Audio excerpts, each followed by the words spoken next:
my reward. Actually, she also gave me a bottle of nice red wine as a reward. So, I mean, that's, if you can sit on your ass, and I read philosophy for an hour, and get paid for it, that's pretty good. I'm beginning to think this modeling thing might be just exactly what I need in my retirement. So, you know, just keep in mind for those of you who expect to need a model, I will be available. So let's get started then, and do 15, 16, 17 today, and then we'll do the rest of the book on Monday. Remember, we're omitting 5 chapters, and those are near the end of the book, so that'll be pretty easy to work out. 15, 16, 17 is really a lot of fun, because he talks a lot about human nature and his caustic view of it, and also gives some rather interesting advice about what a prince needs to do, more or less in human relations, more than anything else. So these are good chapters. And also they're good chapters because while there are examples, they aren't loaded down with examples like the tree was, and like, geez, you know, a whole bunch of them have been loaded down with examples. These are a little more modest in the number of examples. So we'll get through them pretty well, I do believe. Our next task is to consider the policies and principles a ruler ought to follow in dealing with his subjects or with his friends. So this first chapter, or this chapter, 15, sort of a general introduction to the topic, you might say. He's not really going to, well, he will give you some specific advice, but he'll talk about specific problems in 16 and 17, and actually on in 18 as well. But this is mainly sort of an introduction to the in many ways, sort of what should you appear to be? What should your image be to other people? And this is probably the first addressing of this subject in the history of political philosophy. That essentially the problem is not what you are, but what you appear to be. And so the whole idea, you need to be your own spin doctor.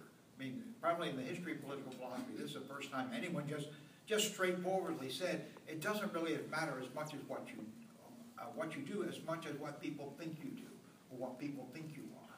You know, your character is not as important, at least at one level, than the appearance of a particular character is at that level.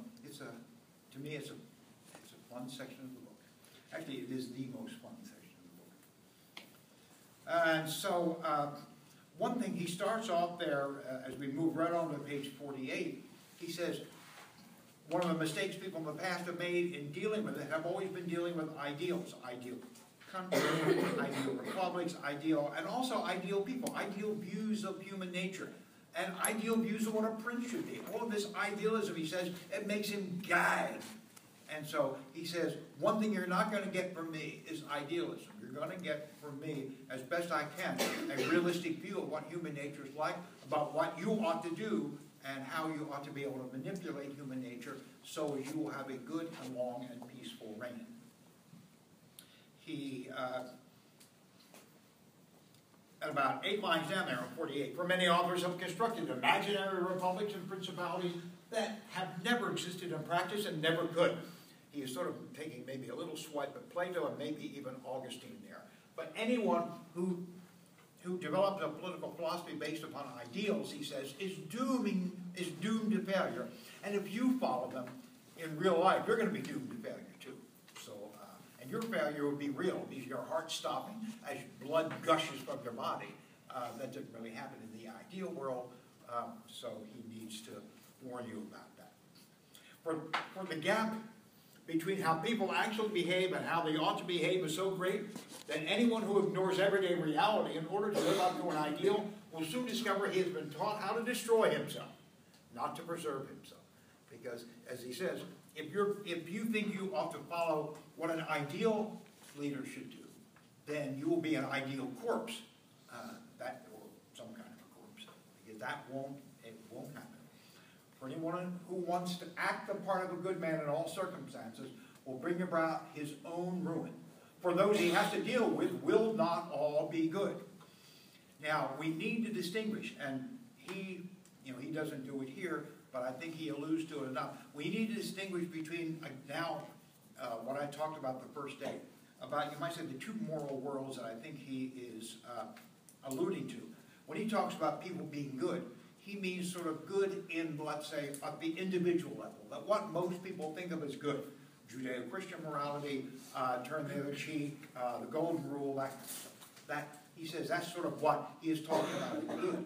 And he says, if you behave in a good way, most of the people you deal with, other princes, people in power, etc., they're not going to be good. I mean, they're in power, they're not good. They're not good at the level of the common person and their understanding of good. So you can't be good at that level as well. In addition, he has already established he doesn't believe that the moral standards of the ordinary person are up to the task of governing a country. It doesn't mean there are no moral standards, as I said before. I think he does believe there are moral standards and there are, as he called it, honorable ways of dealing with people, but they have to be with an eye toward the preservation and stability of the country or the city or whatever you're ruling, and not some sort of an abstract and ideal version of morality, which he believes are things that are brought. Come right on in here, ma'am, and sit right down by the fire. Where's my food? She does have a point. What? Where's the food? Where's the food? Yeah, You didn't email me about the... You said you'd email me. You didn't email me about food. I done brought nothing but a bunch of hungry doggies. Ma'am.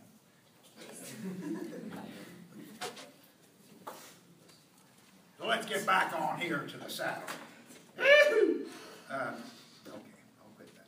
Should I take off my hat? It probably would be a lot better thing. Take off my hat, take off my coat, and show you my thumb. Whatever you want, man. Then I'm afraid Jack will show you his song. No, it's one of these. Didn't you see these little hearts? I saw them around campus. The Victoria's Secret lacy V-Day thong that you get for free. What? Well, if you get it for free, I'm taking it. String for free. They didn't really have extra ass size, but still, you know. But ooh. So let's continue. Yeah, Let's continue on with morality, oddly enough. So here we go. Don't be good. For those he has to deal with will not all be good. So it's necessary for a ruler who wants to hold on to power to learn how not to be good and to know what it is and what it is not necessary to use this knowledge. Again, this is good at the level of the common person. And you have to learn how not to be good. Not that any of us really need a whole lot of lessons in that. But let's assume that for some reason you need a whole lot of lessons in how to be a badass. Or let's say at the level of individual Judeo-Christian morality. So he says you have to learn how to do it, but then you also have to learn when to do it and when not to do it. There's sometimes where you don't have to be immoral at the sort of the level of a common person, but you have to know, you have to have let's say a full quiver of arrows in order to be able to use exactly the right one at the right time. If you only have a rather reduced set of weaponry, then when you may need a particular skill and you don't have it, that will put you in jeopardy. So let's, as he says again, let us leave this one side then, all discussion of imaginary rulers and talk about practical realities. I maintain that all men, when people talk about them, especially rulers, because they hold positions of authority, are described in terms of qualities that are inextricably linked to censure or praise. What he means is that anybody who is a public figure, when they are described by someone else, typically are not described objectively, but they're typically described in terms of value judgment. We don't talk about a person just having this particular, let's say, this particular characteristic. We often make a judgment whether it's a good characteristic or a bad characteristic. He says this happens all the time. We don't really describe, we evaluate people.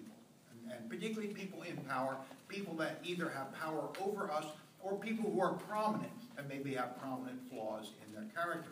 So he says, keep in mind that that's what usually happens. And so he says, let's run through a few of them and see if they sort of ring a bell. So one man is described as generous, another as a miser. To use a Tuscan term for avaricious in our language is used when someone has a rapacious desire to acquire wealth, or someone we call miser when he is unduly reluctant to spend the money he has. So you can sort of figure that out as it was anyway. You sort of know what that means. One is called open-handed, the other tight-fisted. One man is cruel, another gentle. One trustworthy, another reliable. One effeminate and cowardly, the other bold and violent. One sympathetic, the other self-important. One promiscuous, another monogamous. One straightforward, another duplicitous. One tough, another easygoing. One serious, another cheerful. One religious, another atheistical, and so on. Now, I know everyone will agree that if a ruler could have all the good qualities I have listed and none of the bad ones, this would be an excellent state of affairs. But one cannot have all the good qualities, nor always act in a praiseworthy fashion, for we do not live in an ideal world. So he's saying that it would be nice if the ruler you like, the ruler you have, had only the good qualities, none of the bad. But he says, this is the real world. This doesn't happen. We are, all of us, a mixture of good and bad. And princes no less than paupers. And if princes have to rule paupers, they have to be able to recognize one, you know, like that great American philosopher Clint Eastwood said, a man's got to know his limitations. He's also got to know other people's limitations as well. And because we all have them. You have to be astute enough to avoid being thought to have those evil qualities that would make it impossible for you to retain power. So that's the key. If there are evil qualities that people will immediately, will sort of be a poison pill for you, you have to be smart enough to make people think you don't have those qualities. Notice it's not that you don't have those qualities, that you have to make people think you don't have those qualities. That's what being astute is. If you contain those qualities, and what he is saying here, of course, is we all contain a mixture of good and bad. The point that the prince needs to do, if he's going to rule over people, and a part of ruling over people is getting their approval of your rule, particularly with the lower classes, with the populace, as he called it. They aren't powerful, but there's a large number of them, and you have to keep them satisfied that the life that they are having is good, and the prince that they have leading them is someone they can be proud of following.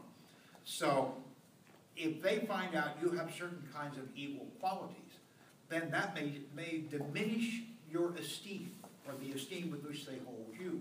And that can diminish your capability of leading them. So if you have some of these bad qualities, what you need to do is, at the right time, make certain people don't know you have these bad qualities. Because everybody's got bad qualities. So the point is not to try to be an angel. Nobody's an angel. The point is trying to be someone whose bad qualities are not readily visible to people who would be turned off by those qualities. Amanda, you have a hand up, or is that just something you got the bends from eating too many saltines and water? So pretty much like have all the qualities, good and bad, but just know when to use them at the right time, when they're necessary, is what you're saying? It's not as much using them as, because there'll be times when you will need to use some of them. The next chapter will be about generosity. Well, don't bring them out unless like they're necessary, right? Well, it's probably, I mean, if you're all bad qualities, it's almost impossible for you, one, to become a prince, because some of the good qualities lead. But you can fool people really well, that's what I'm saying, so. Oh, sure, you've got to be able to fool people. You've got to be able to bullshit people. And a part of it has to do with hiding your bad qualities and either making up or accentuating what few good ones you have. But he said everybody's going to be a mixture of both. The point is, a lot of people will resist following you and accepting you as their leader if they believe you have some really horrible, onerous, bad qualities. You got to cover them up. You got to find some way to keep them hidden, and also make the good qualities be known, at least so far as it's beneficial to you to be known as this kind of a person or that kind of a person.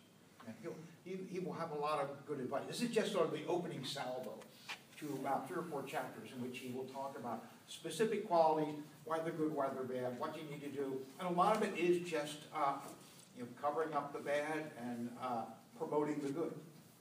This is all public relations. Being a prince, to a large extent, is public relations. Kind of like deceiving people, right? Deceiving people? Yes. Yes, okay. No, maybe. Let's take a vote. Or better yet, let's finish the chapter because it's almost over. There we go. For those that are compatible with holding on to power, you should avoid them if you can. But if you cannot, you should not worry too much if people don't have them. After all, don't be upset if you're supposed to have vices a ruler needs if he's going to stay securely in power. For if you think about it, you will realize there's some ways of behaving that are supposed to be virtuous, but would lead to your downfall. Others are supposed to be wicked, but would lead to your welfare and peace of mind. So when he's talking about virtue and vice here, or wickedness and vice, he's talking about it at the level of the common person again. Because you have to use separate criteria for the level of the prince. But at the level of the prince, people won't understand what you're doing. So you have to make them understand what you're doing at a level they understand. They understand commonplace Judeo-Christian simplistic morality. So when he's talking about having to have certain vices or other kinds of things, if they are seen as vices by the common person, but they are necessary virtues for you as a prince, then you got to have them. You've got to do it. You can't sort of soft pedal the things you need to have. There are certain things you've got to have that even if people disapprove of them, you still got to have it. But there may be some things that are not crucial for you to have, and then you can sort of play with them. He'll talk about them later. But the most important thing I wanted to emphasize in this chapter is this distinction between what he is talking about as far as commonplace morality that appeals to the common person, and recognizing that sometimes what people despise in you are the very kinds of things you have to be a prince. And so you've got to put up with that. There's some things, as he said, they may be vices that may be compatible, frankly, with your becoming a good prince. Well, you got to become a good prince, and that's the way it is. Now, you can sort of minimize or make it seem as if these vices, as they are seen by others, are not that bad. But when it comes right down to it, if they are necessary for ruling and holding on to power, then you've got to have them. So you can't let your character be governed by the expectations of others, because the expectations of others have a moral standard that's in many cases injurious to your moral duties as a prince. And so you just can't live up to their expectations. You have to have your own expectations. They have to be defensible in terms of the longevity of your rule and the placidity and stability of your rule for the common person. But when the common person, with all the placidity, etc., still is pissed off because of certain characteristics, you just have to put up with that. But you don't have to sort of always rub their nose in it. Chapter 16, on generosity and parsimony. This is one of the most difficult ones, not difficult that you're reading here, and it's not difficult to understand here. What I'm talking about difficulty is, he thinks it's one of the most difficult things for a prince to pull off, is this balance between generosity and parsimony. And to get that right is to really get a whole lot right as far as governing and bringing stability into the principality. So this is why it's the first one that he sort of lights on by itself. Let me begin then with the qualities I mentioned first. I argue it would be good to be thought generous. Nevertheless, if you act in a way that will get you a reputation for generosity, you'll do yourself damage. So that's an interesting opening point. It's good to be thought generous. Everybody wants to think that their ruler, that their head is generous. So he says, so it's, if this brings their approval, if being thought generous is something that will bring the approval of the masses for you, because you have to keep them pacified to a certain extent. You have to have them willingly accepting your rule. And while stability and maybe good economic conditions are a part of it, and peacefulness is a part of it, there have to be some other things as well. And sometimes, if people think you're generous, this can be beneficial. But he says, here's the problem. To get a reputation for generosity means you have to do certain things that people say, oh yeah, he's really generous. Look what he did. Look what he built. Look what he gave us. Tax cuts, deficit spending, those kinds of things. Look at how wonderful. The bridge to nowhere. What a guy. And so he says, but if you do these things, you'll destroy yourself. And he'll explain why. So it's really a nice analysis. I think it's an absolutely excellent analysis. And it is so, I think, relevant to today in our country that it's sort of shockingly up to date. And becomes more up to date with every meeting of Congress. For generosity used skillfully, virtuosamente, which having to do with virtue, For generosity used skillfully and practiced as it ought to be is hidden from sight. And being truly generous will not protect you from acquiring a reputation for parsimony. So he says, if you want to be generous, the most important thing about being generous is being generous and nobody knows it. Now this seems to be contrary to some of the things he said before, because he talked about, if you got to do good, do it, so everybody knows it and it's associated with you. And to a certain extent, there is something of a conflict here. But he is now not talking about anything other than this little relationship between the reputation for generosity and parsimony. And if we can sort of narrow it down just to that, you can maybe understand the point he is going to make. But I sort of like the idea that if you're going to be generous, if generosity is a matter of having things done that need to be done with material or money or something like that, then it doesn't really matter who gets credit for it. It matters that it gets done. Now his view is it's even better if you don't get credit for it, because once you get credit for it, you get a reputation for generosity. Once you get a reputation for generosity, it becomes a snowball going down the hill, growing and growing, because everybody expects you're generous now, you're going to be more generous tomorrow, more generous the next day, more generous the next month. And once people know that you are generous, that their demands on you, their expectations of you to give more and more and more will be unending. And if you don't have the strength to resist that, then you're going to ruin yourself and ruin your country. And most politicians don't have the strength of character to resist the demands of people, get me more, get me more, get me more, build this, get me, underwrite this, prop up this, lower my taxes, all that kind of stuff. Everybody wants all of that. And most politicians, most people in government, just don't have the backbone to say no, and that's what he is saying here. So if you're really going to be generous, if you think money needs to be spent, spend it anonymously in a way. Get the good done without the possibility of expectations being built up among people who then see you as sort of this endless supply of money, which they don't seem to recognize they're supplying, at least in current events. So if you want to have a reputation for generosity, you must throw yourself into lavish and ostentatious expenditure. You know what ostentatious is?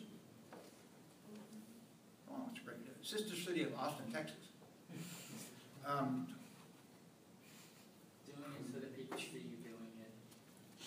Ostentatious, conspicuous and showy displays of expenditure. Like my expensive $3 hat. Ostentatious. So if you want to have this reputation, you've got to just throw money around, and more the better. Consequently, a ruler who pursues a reputation for generosity will always end up wasting his resources, and he will be obliged in the end, if he wants to preserve his reputation, to impose crushing taxes on the people, to pursue every possible source of income, and to be preoccupied with maximizing his revenues. And if they didn't have deficits at the time, but we can just add deficit to our little the opportunities available to a prince today. So if you want to be continually having a reputation for generosity, and that I think is sort of a problem with Congress. If you're elected every 2 years, you're essentially always getting reelected. And so one way you get reelected is that you show that you spent money on your district, that you built new things, you've done this or done that. And so if 500 people have to every 2 years show that they're generous, then the reputation for generosity is this ongoing snowball of almost uncontrollable expectations. So this will make him hateful to his subjects and will ensure no one thinks well of him. For no one admires poverty. What he's talking about here is his own poverty. No one admires your own. I can admire somebody else's poverty with no trouble at all. I'm one of the 1%. But, nobody really admires their own poverty, is what he means there. The result is his supposed generosity will have caused him to offend the vast majority and one favor with few. Anything that goes wrong will destabilize him, and the slightest danger will imperil him. recognizing the problem and trying to economize, he will quickly find he has acquired a reputation as a miser. It's really sort of a wonderful little analysis saying that you start off trying to have a reputation as being generous, and if you're successful, you ended up having a reputation as a miser, because you have to raise everybody's taxes, you have to quit spending, you have to do all this stuff, or else the country goes broke. And so that's, one could argue that we're seeing something like that today. So we see a ruler cannot seek to benefit from a reputation as generous without harming himself. Recognizing this, he ought to be as wise, not being called miserly. So he said, instead of pursuing what we think is a virtue, because that's the way you start off here in the previous chapter. Here are virtues and here are vices. Virtue, generous; vice, miserly. But now he's saying, if people think you're virtuous in this generous way, you'll ruin yourself, you'll ruin your country, you ruin everybody.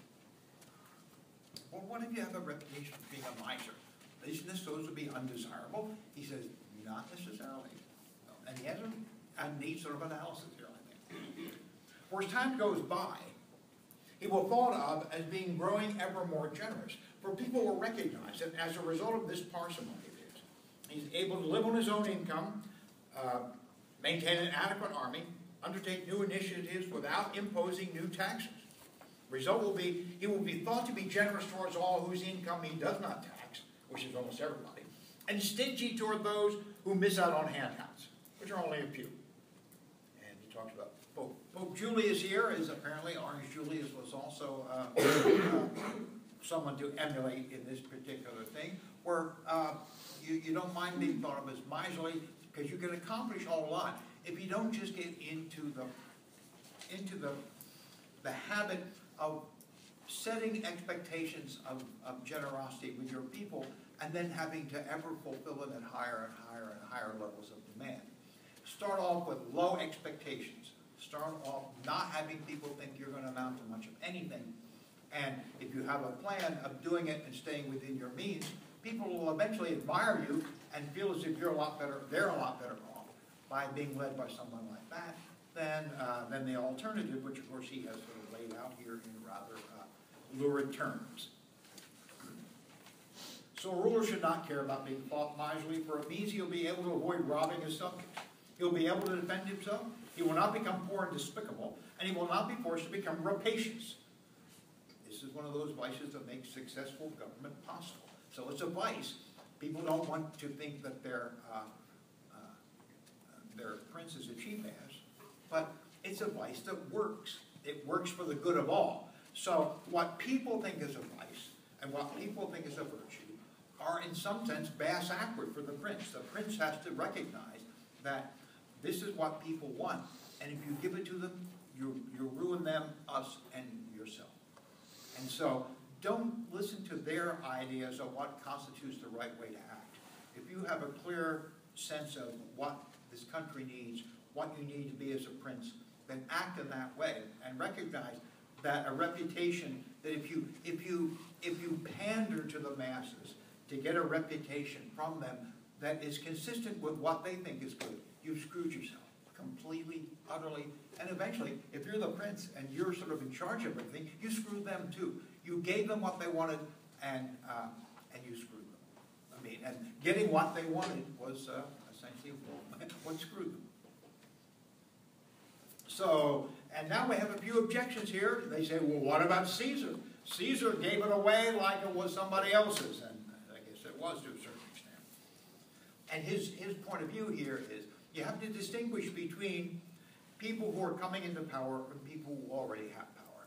He says, if you're just coming into power, yeah, people, and you want the support of people, yeah, people are going to want to think you're generous. So you got to cultivate a reputation for generosity when you're coming into power. If you're already in power, don't do any of that crap. That's crazy. That'll get you into trouble. But after you get into power and you have a reputation for generosity, you got to turn that spigot off. You got to stop that right then and there, or it'll just be curtains, and pretty quick curtains as well. So he says that that being thought of as generous can help you get into power, but continuing that expectation while you're in power can ruin the country. do it. You may be tempted to say, well, many established rulers who have been thought, this is about the middle of page 50, who have been thought to be immensely generous have been successful in war. He says, my answer is, rulers either spend their own wealth on that of their subjects or that of other people. Now, here's a very important and very subtle bifurcation he lays out there, dichotomy. Notice he puts the money of himself, the prince, and his subjects in the same side of the equation. And I think this is done on purpose by Machiavelli. The prince really needs to see that his subjects' money, tax money in other words, is the same as his in the following way. That you have to take care of it as if it were your own money. That you bring in tax money, it's a part of your principality, you have your own personal wealth, almost all princes would have a personal wealth. But if you spend tax money as if it's somebody else's money, then it isn't, because you're the prince. This is your country's wealth, this is your country's money, these are your country's resources. Don't spend them as if they were somebody else's. But if you can't get really somebody else's money, spend it like bleeping water. But don't spend your money and your subject's money, because they are, in one sense, one and the same, because you have to see them as resources that you have to shepherd. You don't have to shepherd strangers' money. Take it, plunder it, use it, spend it. Give it to anyone you want to. And that's sort of going to be his point here. I'll let him make it in his own, much more graceful way than I do. Those who spend their own and their subjects' wealth should be abstemious. Abstemious is a wonderful word. The word abstaining comes from the same root as abstemious. Has to do with holding back. If you're thinking of spending your own money or the money of your subjects, hold back. Be thought of as a person reluctant to spend lavishly or crazily. Should be abstemious. Those who spend the wealth of others should seize every opportunity to be generous. Rulers who march with their armies, living off plunder, pillage, and confiscations, are spending other people's money. It's essential they should seem to be generous, for otherwise the soldiers won't follow them. With goods that belong to neither you nor a subject, you can afford to be generous. With the goods that belong to you and your subject, you can afford to be a tightwad. That's the way you got to be. So there's another good thing about war. You keep your soldiers, as long as you're successful, you keep your soldiers happy because they can pillage and loot, and rob and steal. Hell, it's not your money, so have at it, boys. Go. What a deal. Squandering other people's money does not do your reputation any harm. Quite the reverse. The problem is with squandering your own. There's nothing so self-defeating as generosity. For the more generous you are, the less you're able to be generous. That's a good, that's a good observation. Sort of a very succinct boiling down to what he said before. The more generous you are, the less you're capable of being generous, because what he's talking about is all resources are finite. In the end, at least yours and your subjects' resources are finite. And the more you're generous, the fewer resources remain for you to be generous, and yet the demand for generosity will increase as the resource pool decreases. There it is. That's modern life in a nutshell. Lots of ways. You think in terms of the Ogallala Aquifer would be one. Demands on it increase, the quantity decreases. There it goes. And lots of different ways in which we can see that what he was talking about here in some sort of a general way about princes still applies in sort of the ways in which we are willing to squander, unfortunately, our own resources because we want more and more, better and better, etc. The only way we should squander our resources is feeding pigs for bacon. Other than that, Yeah, I agree. Somehow you gotta have feeding cows, no. Feeding chickens, who needs them? Feeding pigs, very important. Gotta have that bacon. Bacon's on sale, by the way. Anyway, so I won't tell you where, because I gotta get there before you. And So you can make some more bacon jam? huh? So you can make some more bacon jam? I might make some more bacon jam, but it really depends on, I'm sort of being treated pretty badly by this class.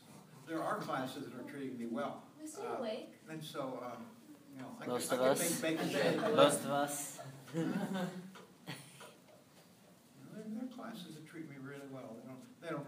come in expecting food. They don't walk in the door saying, "Where's the bleeping food?" Oh, you bring us food, we won't. There are classes. See, you're generous, See, this is and you exactly set an what expectation. Machiavelli was talking about. You think I'm generous, and now you expect me to be endlessly generous, and yet here I am at the same time, tax time coming up, and broke as and to the death of me. I wonder if I could pay my taxes in bacon, that would be an interesting thing. If I could sort of, I tried one. if I crisp it up and paint, 100 on each of the slices. Okay. I'm looking for any help I can get. This is really good. So, anyway, let's continue on here because this is, I'm being generous with your time here. You'd rather be I my was squandering with other people's resources. Okay, generosity leads to poverty and disgrace, or if you try to escape that, to rapacity and hostility. Among all the things a ruler should try to avoid, he must avoid, above all, being hated and despised. Generosity leads to your being both. Now, generosity initially doesn't lead to your being both, but the end result, at the end of this ugly logical progression, you are hated and despised. And yet, you do it to be loved and honored. And he says that's the problem. If that's what you're aiming for, you're really going to have an ugly surprise. So it's wiser to accept a reputation as miserly, which people despise, but do not hate, than it is to aspire to a reputation as generous, and as a consequence be obliged to face criticism for rapacity, which people both despise and hate. So people despise a miser but don't hate him. People both hate and despise someone who just is sort of, it has a bottomless thirst for taking their property. That's not good. Can you expand on the difference between hatred and being despised? Hmm? What is the difference between being hated and being despised? He tries to set it up that if you're hated, it seems to imply a great erosion of respect for you. Being despised is something you have a great distaste for maybe their characteristics, but you maybe don't disrespect them for them. That seems to be the way he is talking about it. Now, we might have a different way of describing them today. Right. But I think that's sort of what he's talking about. If you're hated, then all respect and honor for you is gone. If you're despised, you're sort of a distasteful SOB. But it's sort of like you all despise me, but I think don't hate me. So you find me distressing and disgusting, but you really have a certain level of respect for me until your final grade comes in. And so it would be kind of like saying you don't like someone, but they're damn good at what they do. yeah, sort of a grudging respect for what they are, even though you don't like what they are. Yeah. Let me see someone. No, I can't think of anybody right now because everybody I know is wonderful. So, with about 20 exceptions. Chapter 17. Going further down our list of qualities, I recognize every ruler should want to be thought of as compassionate and not cruel. Nevertheless, I have to warn you about being compassionate. And we have Cesare Borgia, we've already met him, cutting Ramiro Dorco in half. That seems to be cruel, but as he says here, he took care of the Romagna, made it a law-abiding place. So cruelty was a medium, was a way of obtaining a good result. So good for him. So a ruler, this is about 8 lines down. So a ruler ought not mind the disgrace of being called cruel if he keeps the subject peaceful and law-abiding. For it's more compassionate to impose harsh punishments on a few than, shut up, please.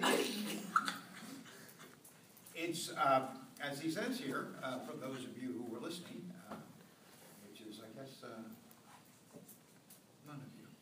I was listening. This was far more interesting, I'm sure, than what Machiavelli has to say. I will make certain extra test questions.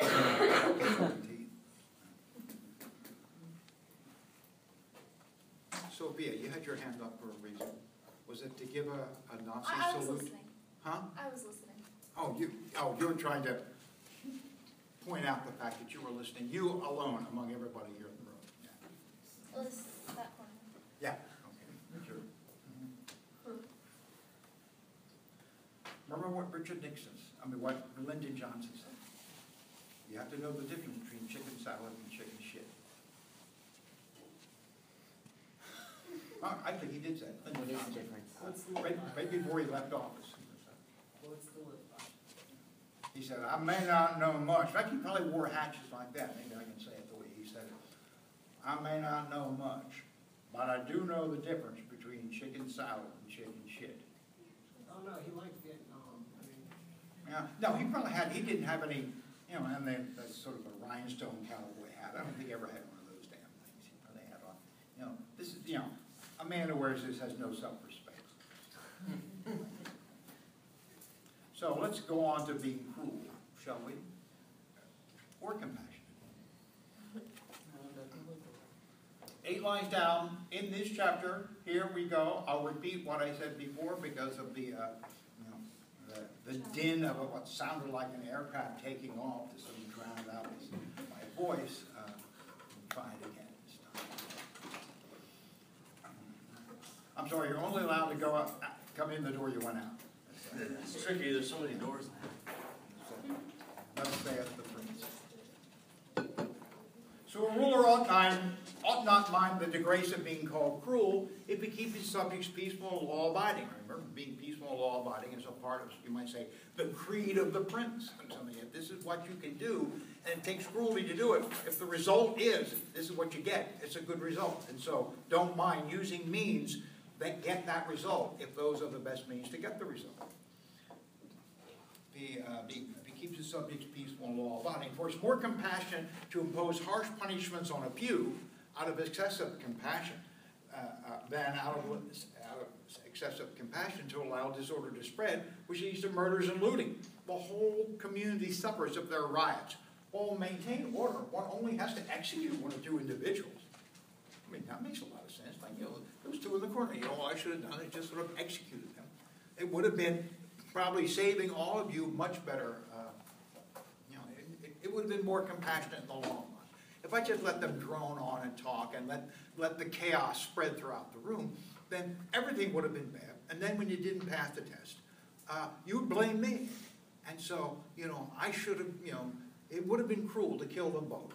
And I'm still contemplating. But it really would have been something Machiavelli would have said. Look, this would have really in one sense, sort of set a tone for the class that really has needed to be set. And second of all, then we could have gone over this chapter in almost absolute silence. That would have been nice too.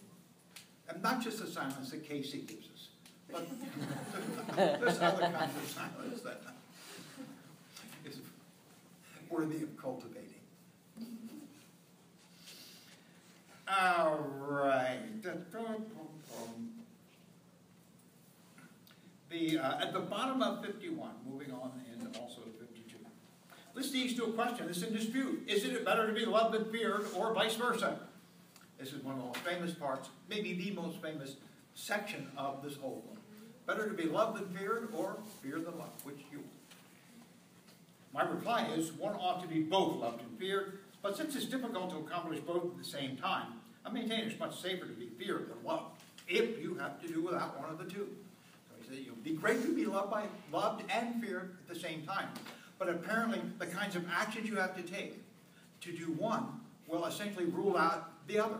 And so you really do have to take a choice. He said, yeah, wouldn't it be great if we could be both loved and feared? I think what he is saying is, wouldn't it be great in this ideal world, which he's already rejected, if we can be both loved and feared? Sure. But he says, nah, ain't going to happen. So you're going to choose the one that is most effective.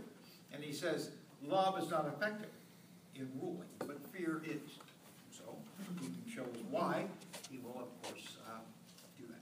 Keep in mind that what he is suggesting here doesn't always, he's not saying this is what you should do in your personal relationships. This is all about how a prince should govern.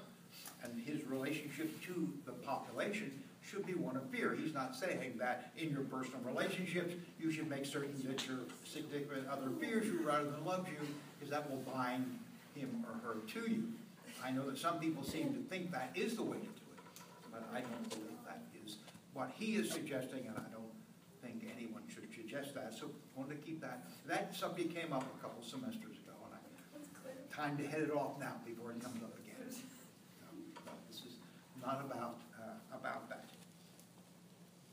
For men, one can in general say this, and now we have a broad side about human nature, and which is why fear is much better than love.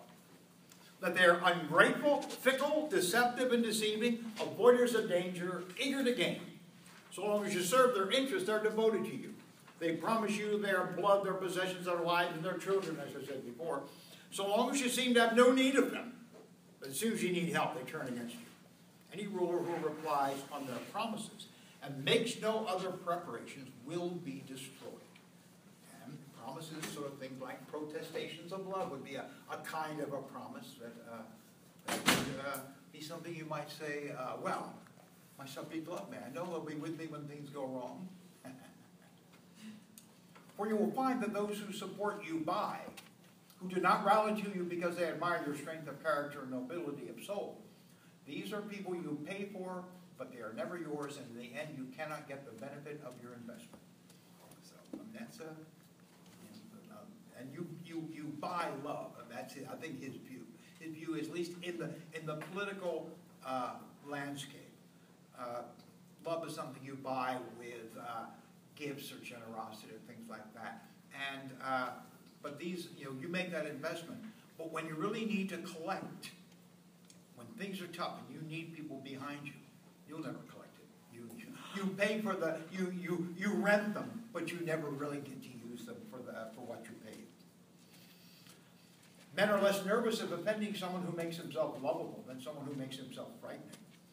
For love attaches men by ties of obligation, since men are wicked, they break whenever their interests are at stake. But fear restrains men because they're afraid of punishment, and this fear never leaves them. This is sort of the key for him, that love is an option that people can exercise. Fear is not an option that people can exercise.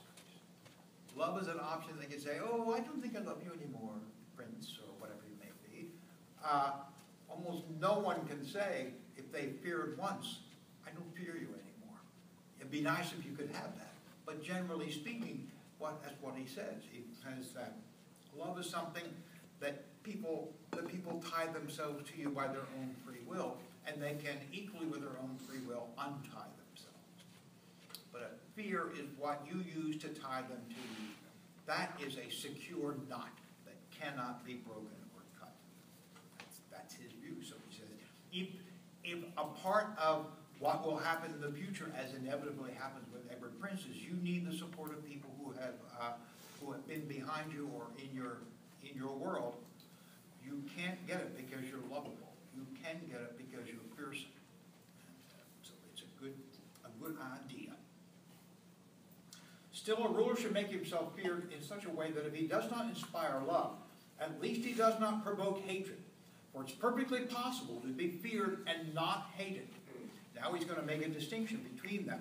And you might say the rules of hatred. And that's going to be at least how a prince should act to avoid being hated. This is sort of a key part of this. As he said, fear is not a problem. You can make yourself feared, and it's a good idea. But you don't have to extend it so far that people hate you. Hatred can be so strong that even fear will not deter people from trying to do ill to you. You'll be hated only if you seize the property or the women of your subjects and citizens. That's it. Take their women and take their property, and they won't stop until you're out of there. So he says, you can do anything else, and you'll be okay. Whenever you have to kill someone, make sure you have a suitable excuse and an obvious reason. But above all else, keep your hands off other people's property. Men are quicker to forget the death of their father than the loss of their inheritance. That's wonderful, I have to imagine. but, and probably pretty damn true. So, moreover, there are always reasons why you might want to seize people's property. He who begins to live by plundering others will always find an excuse for seizing other people's possessions. But there are fewer reasons for killing people, and one killing need not lead to another. That's also a nice observation. But once you get used to, to taking people's stuff, it becomes easy to take the next one, and you end up living off your confiscations. But there's a different dynamic that goes on with killing. You don't need to kill in most cases. You don't need to kill to live. So one killing doesn't necessarily have to be the prelude to the next one. He next makes a case about if you're at the head of your army, you have to be known as cruel, which means you have to be feared. That's otherwise soldiers eventually, when things go wrong, if they don't fear that you're going to beat the snot out of them, stab them in the back if they try to retreat, then they're going to retreat. There's nothing more to it. I happen to think of George S. Patton when I was thinking the movie Patton has him sort of hitting and abusing and doing a fair number of things to soldiers that he thought were lazy or cowardly or malingering and stuff like that. I think that Machiavelli, apparently Patton was a great student of history and probably had memorized The Prince. Machiavelli would say, yeah, that's what you got to do. And if you don't do that, then there will be a time when eventually you won't have the people with you. So he says at the last part of this chapter, I conclude then that as far as being feared and loved is concerned, since men decide for themselves whom they love, a ruler decides whom they fear. A wise ruler should rely on the emotion he can control and not the one he cannot, but must avoid being hated. So that's what we'll do for now, and we'll start with 18. We'll do the last of the book on Monday. We'll have the exam on Wednesday. Rely on what? Pardon? Rely on what? Rely on the what? Rely on